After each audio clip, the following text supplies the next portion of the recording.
welcome everybody who's on.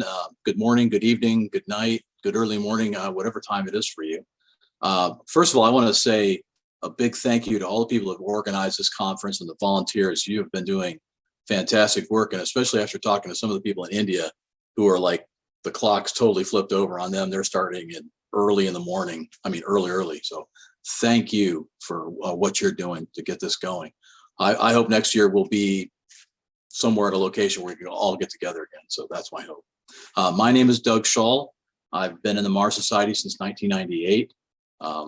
I first got to see Dr. Zubrin at a space congress in 1998 and got his book, and I've loved it ever since. My proposal tonight is, previously I've talked about setting up an initial camp in a Labitude, whether it be on the moon or Mars for protection. And this year I decided to take a look at how the Mars Desert Research Station is set up.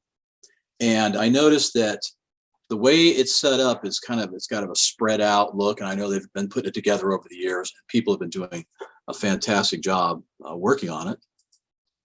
So here's the overview of my presentation. So I think the first thing is that I've noticed a lot of architecture shows a habitation module with the hab having an airlock to the outside. So people live inside the habitation module and they've got an airlock right directly to the outside. So what I want to do is modify that a little bit to improve the mission and improve the safety of the crew members. Now I know that MDRS is a simulation, but we want to try to get as much maximum simulation. So that's what I'm going for.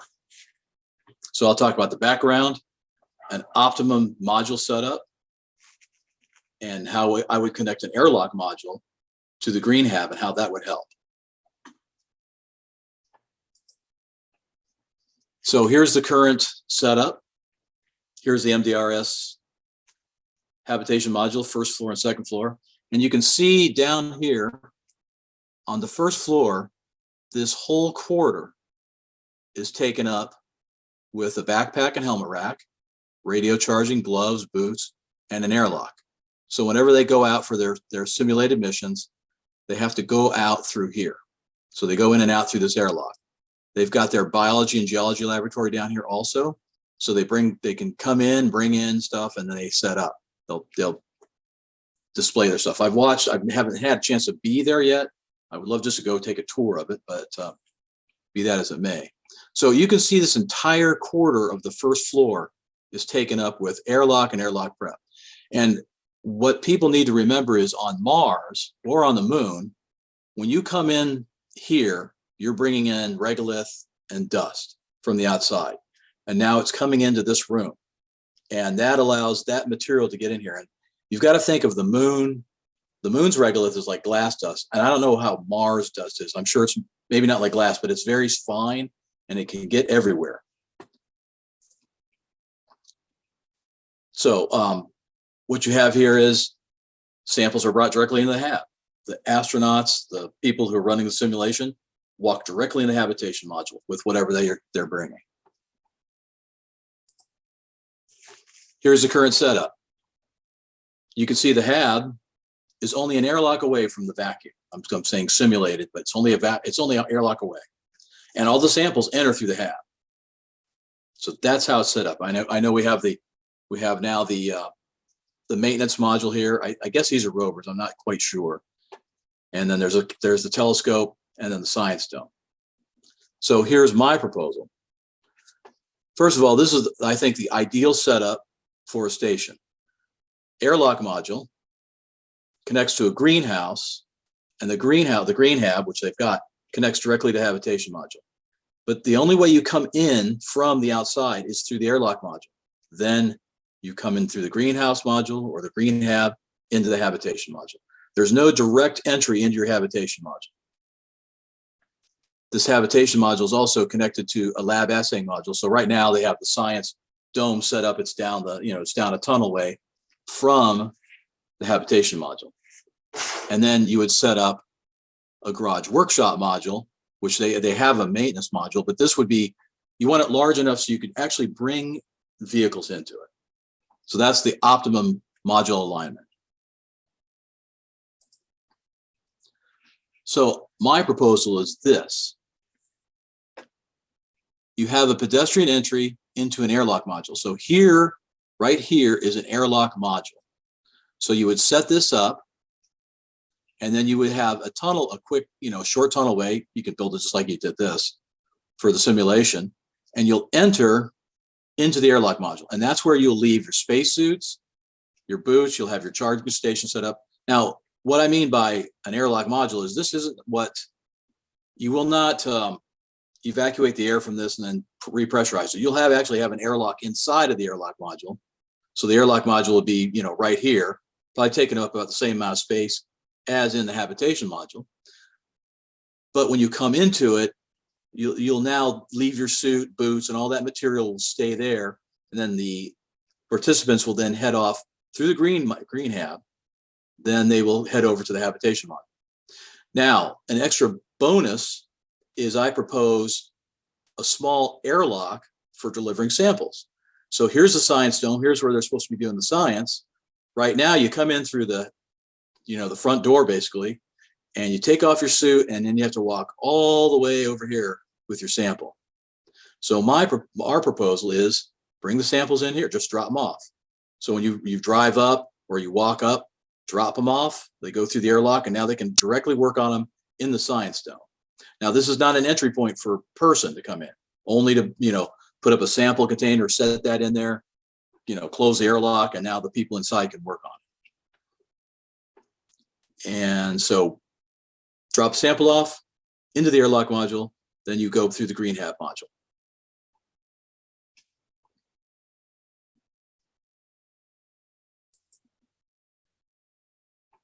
So when the rovers come in, they drop off their sample containers at the science dome. So the ideal thing is you're going to walk through the greenhouse or the green hab, and any dust that might still be on you after you take off your spacesuit, that will end up in the green hab. So that's it allows any remaining regolith or Mars dust, and of course this is simulated, of course, but we're looking for maximum simulation. It can come off in the green area before it even gets into the habitation module.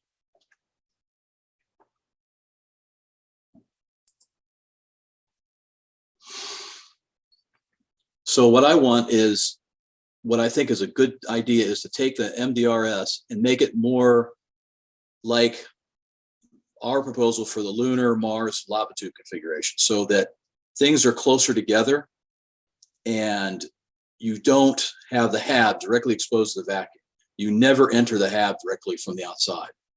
Also, it's going to increase the living space in the habitation module. You're not going to have that airlock there, maybe an emergency airlock, but you're not going to have the area where you're going to have to keep the spacesuits. So it gives you more space inside the first floor. It also is going to prevent regolith and dust from directly contaminating the hab, because eventually that dust and material is going to track out throughout the hab. That would especially happen on the moon, but Mars, that stuff will get everywhere. I was in the desert 3 times, and dust would get in and it would travel everywhere. No matter how well you clean, dust got everywhere. Again, direct entry of samples to the science dome. So you're not dragging you're not bringing your samples in and hauling them all the way to the science dome. You just drop them off when you get done with your EVA, and you're done with it. Then the crew can then bring smaller sizes to the hab for more detailed examination. So whatever you don't want to do in the science dome, you can bring that to the habitation module, but now it's in a small container. You can look at it with whatever telescopes, what am I saying? Microscopes, whatever kind of, however you want to examine it. Now you can make it a much smaller sample and work with it like that.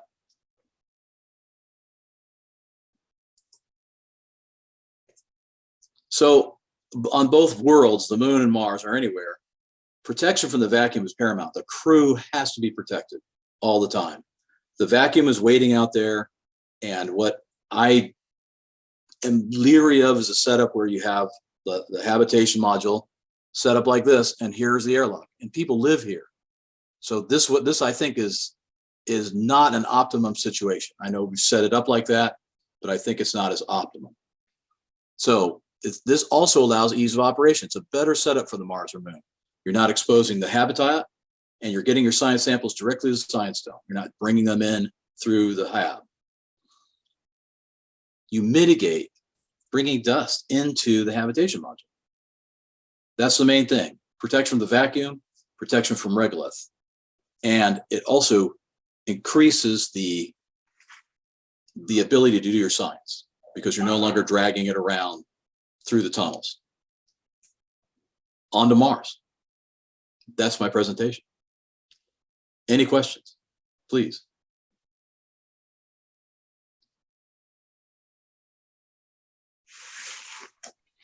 Yeah, thanks, Douglas. I'm thrilled to hear any effort around lava tubes and such. And in fact, I remember you mentioned it on the YouTube comment stream the other day, and I caught note of that, so I looked you up a bit.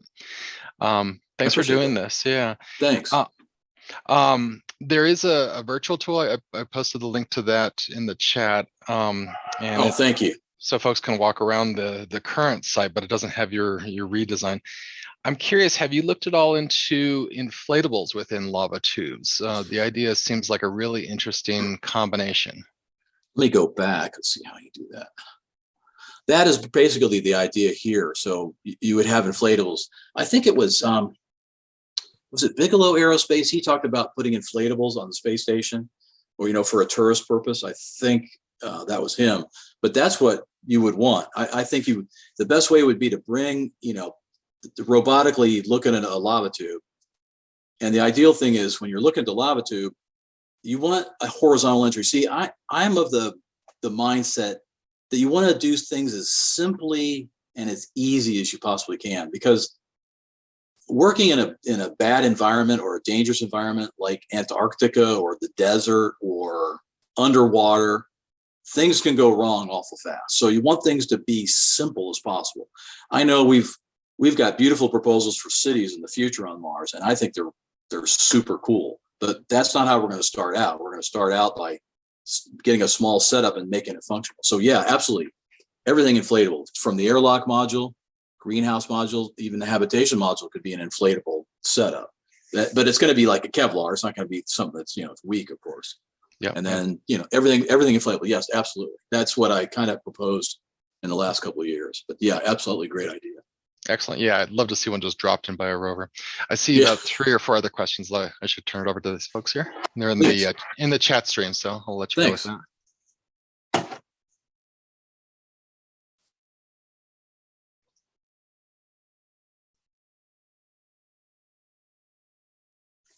Okay, I'm not seeing the questions. Let me see.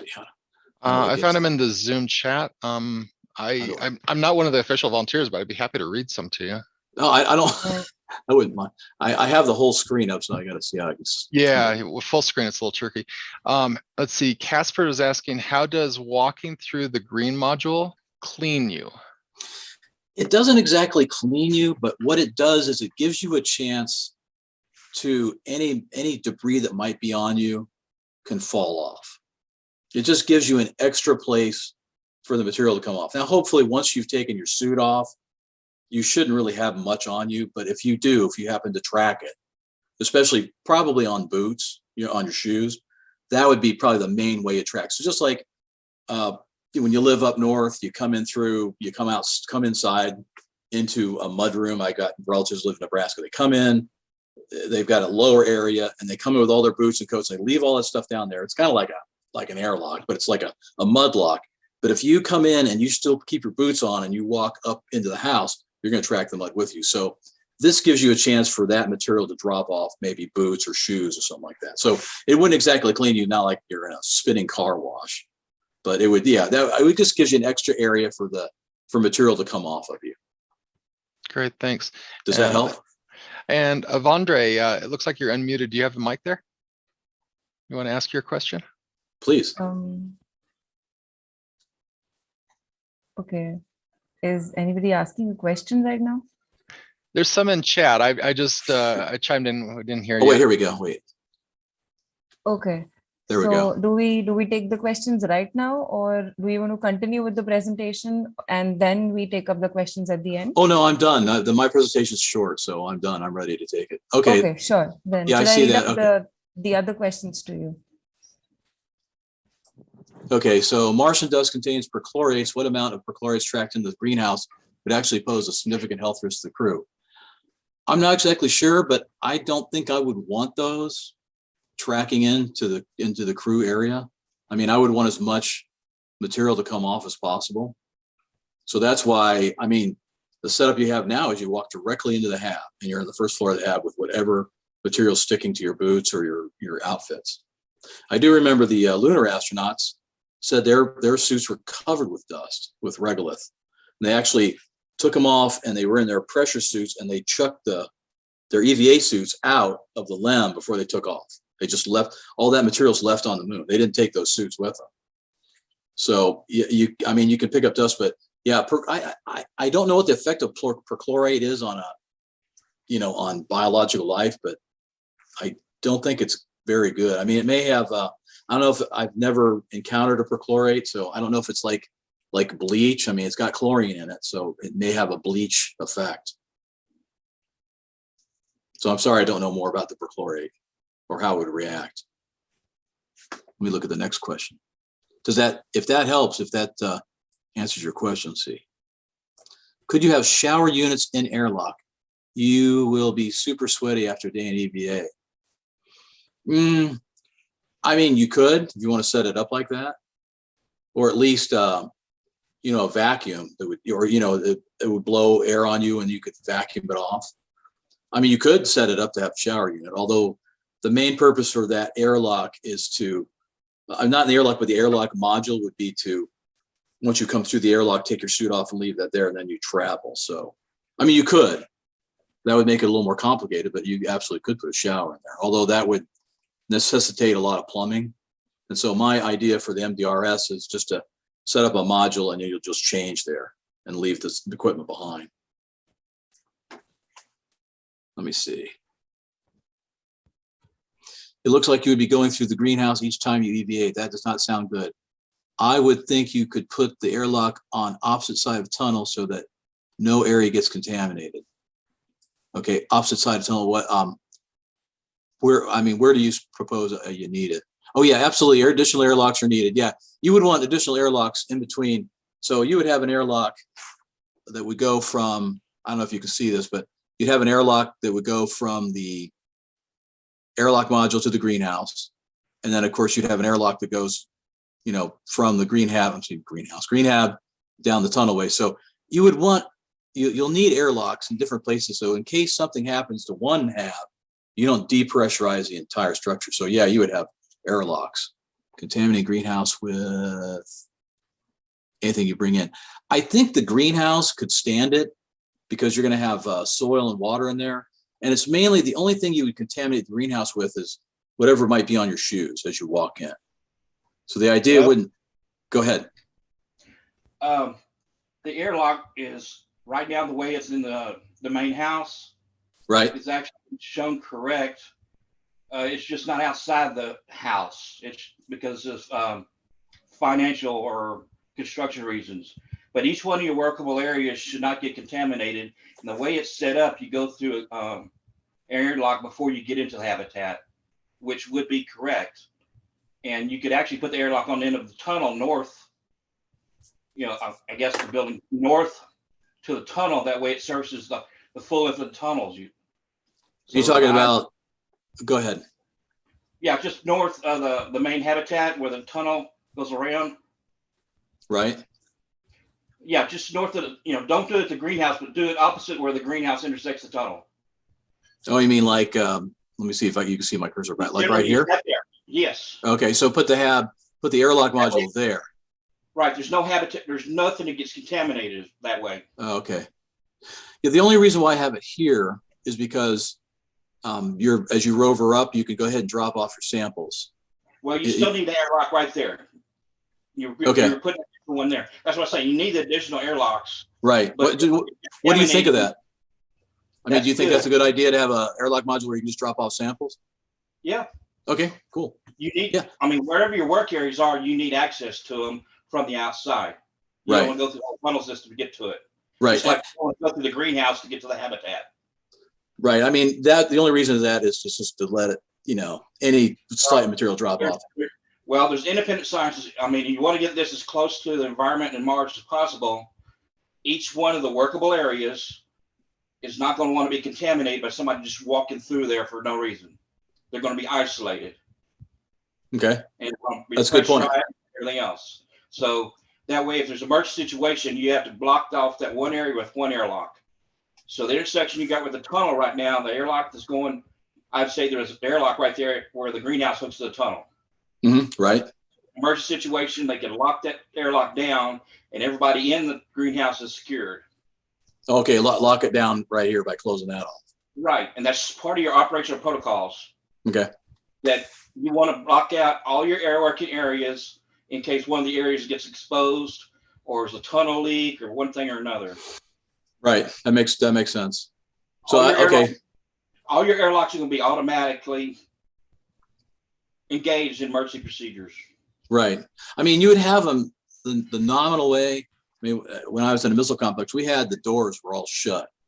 Right. You know, all the blast doors were all shut all the time, and you only opened them to go out, and then they were shut. So even an airlock would be shut. Now, normal operation, you could go through the airlock pretty quickly throughout the pressurized facility. But then, if something, like you said, if something depressurized, then boom, the door's shut. You don't have to worry about. I mean, I don't know if you guys saw the National Geographic special where they found the lava tube on Mars. And they lowered everything down. They set up their colony there, and they brought some guy who lost it. Right. He was able to open the door from their facility to the outside. Right. And I was like, what? A point of failure. That's a point of failure on that design. Right. I mean, that exit should have never been there because there's no reason to go in and out of that point. There's nobody going to go in and out of the greenhouse from outside. Right. Absolutely. You would not. Yeah, you absolutely would not want to enter the greenhouse. And that's what I'm kind of going. You're putting a point of failure in a greenhouse that doesn't need to be there by what you're talking about. Okay, I see what you're saying. Okay. And if you want an entryway into all of it properly, I would put it on the opposite side of the tunnel so that it accesses the tunnel in a clean way, and then they can go anywhere within the tunnel system. Okay. That's pretty much how it's going to operate on the one they do in Mars. Okay, I see what you're saying. So just put it on the north side. Right, and then airlocks in the habitat, those are going to be emergency airlocks. They're going to be there the way they're shown right now because the habitats have to have 2 points of exit. Right. Yeah, it doesn't. The habitat also has an exit point here in the back. There's an airlock to this tunnel system, right? Back here. Right. So again, you have to take everything into consideration. But what you're talking about is right. Redesigning to get the airlocks properly because you want to develop the procedures to operate each unit properly. And right now, it's not set up that way. It wasn't designed to be done that way. Right. Yeah, and I like your idea of putting the airlock module on the north side, so it just connects in through here. Right. And then keeping this not as a point of entry from the outside into the habitation module. Right. That would or you put the airlock module here.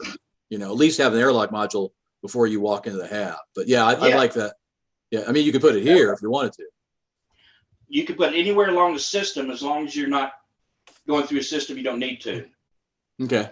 And typically, you're going to need to get through an airlock with the hab eventually. Right. No, I like that. People are going to work outside from the habitat, and they're not want to go trapping through the other areas to get to it. Yeah, that makes sense. I like that. Thank you. That's an excellent suggestion. I can modify these slides to show that. Later.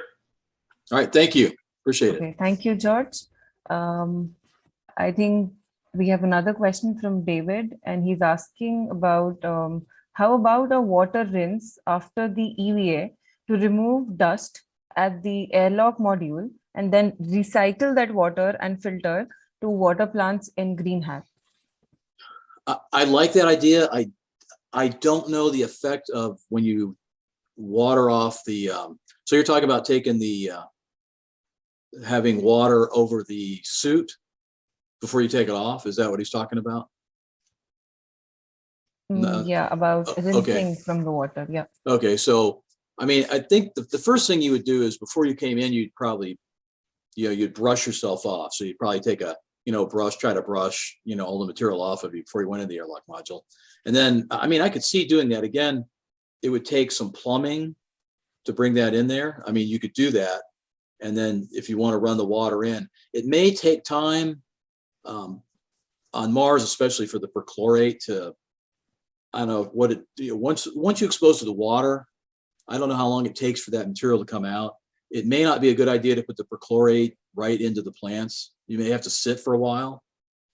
I'm not exactly sure, but that could be something that could be absolutely examined. That's, see what would happen. Let's see what else. What do I have now? Put it down. Right, if there's enough water, yeah. Well, that's what they say. They only shower like once every 3 days out there. So water is a tight commodity. So, but if you had a point where you had more water, that could be a possibility. But you'd have to experiment with that to see what would happen. But it's a fair idea. I like it. Okay. Any other questions? Okay, yeah, we have around 3 more minutes. So if anyone else has any questions, they can put it up in the chat section. And okay, yeah, and I love the suggestions also.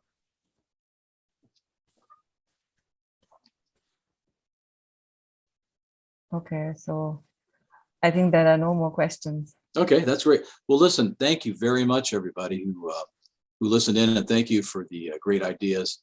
And I'll take a look at that virtual tour also. I appreciate that. We really give our appreciations and thank you for your talk. And thank you. We look forward to your work. Thank you. I look forward to working with the Mars Society. Really, I love it. I love talking about it. Totally. Yeah, in addition to that virtual tour, if you can make it to the evening presentation, James was telling me they're going to be showing off the new VR version. This one is kind of just a Google Street View version, but I think they've got a new actually rendered 3D modeled version you can walk through coming up. So I think that's going to be the introduction of that. What time is that one? Let's see. I think it's the very evening one. I think it shows at 7:30 p.m. Pacific time. 7:30 p.m. So that's 7:30, 10:30 my time. Okay. Oh, very late, but yeah, I think it'll be worth it for you. You definitely put your work in for this. So hey, thank you. You bet. Thank you all. I got to run. All right. Take care. Okay. All right. Thank you so much.